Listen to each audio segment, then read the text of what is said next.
Have you ever stopped yourself from getting too close to someone because you're just not ready? Maybe you've heard yourself say, I'm just emotionally unavailable right now. But what does that really mean? Are we really unable to connect, or is it just a way of masking a deeper fear? Fear of getting hurt, fear of vulnerability. Let's dive into it. Emotional unavailability is often characterized by reluctance or inability to fully engage emotionally in relationships. People who are emotionally unavailable may avoid commitment, shy away from deep conversations, or struggle with emotional intimacy. There are different causes of emotional unavailability. Number 1, fear of vulnerability. Opening up can feel risky, especially if someone has been hurt in the past. Vulnerability requires trust, which can be intimidating if past relationships have reinforced a fear of emotional exposure. Attachment styles. According to attachment theory, people develop attachment styles based on early experiences with caregivers. There are different types of attachment styles. Avoidant attachment style. People with an avoidant attachment style may value independence and self-reliance to the point that closeness feels threatening. They tend to avoid deep emotional connections as a way to protect themselves. Anxious attachment style.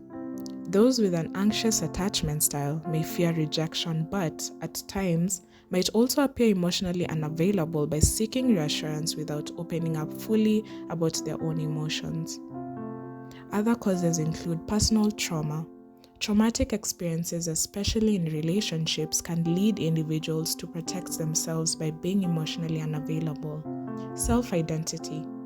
Focusing on oneself and one's own growth can feel incompatible with committing to a relationship, and they may not feel emotionally ready for partnership. So why do people use emotional unavailability as a defense mechanism? People often use this to shield themselves from the pain of vulnerability. Vulnerability can feel dangerous because it requires one to be open, honest, and potentially exposed to rejection. By staying emotionally unavailable, they believe they can avoid the risk of heartbreak, disappointment, or emotional turbulence. This behavior may offer a sense of control in relationships, but often comes at the cost of true intimacy. It creates a barrier between people, preventing connections from growing deeper and often leading to relationship dissatisfaction. When someone is emotionally unavailable, it can cause significant challenges within a relationship. Lack of emotional intimacy. Without openness, a relationship remains surface level. Partners may feel they don't truly know each other, which leads to feelings of disconnection. Increased frustration and miscommunication. The emotionally available partner may feel hurt or confused by the lack of closeness, leading to frustration and a cycle of misunderstanding. Dependency on defensive mechanisms. Emotional unavailability often relies on defenses like detachment or dismissiveness, which can prevent the relationship from growing. Limits growth and progress. When one or both people avoid confronting deeper issues or sharing true feelings, it creates an environment where problems remain unresolved and the relationship becomes stagnant. Strategies for overcoming emotional unavailability. Number 1, self-reflection. Acknowledge and confront fears about vulnerability and the potential for hurt. Also considering journaling about past experiences and how they may be influencing current behaviors. Therapy and counseling. Speaking with a mental health professional can help address unresolved issues and fears about vulnerability. Therapy provides tools for developing healthier emotional connections. Thirdly, taking gradual steps.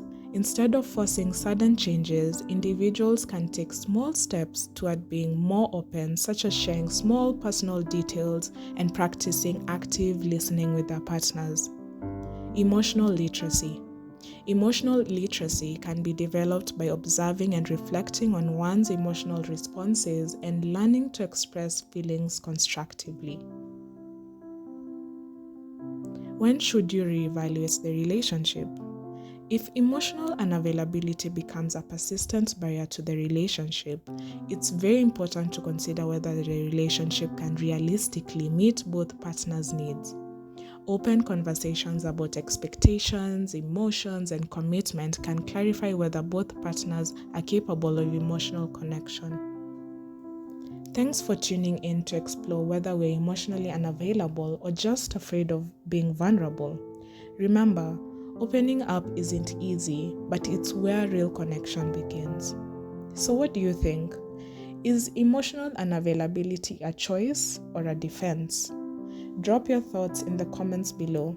And if you found this video helpful, make sure to also like and subscribe to the Millennial Digital for more content that dives deep into mental health and relationships. See you again next time.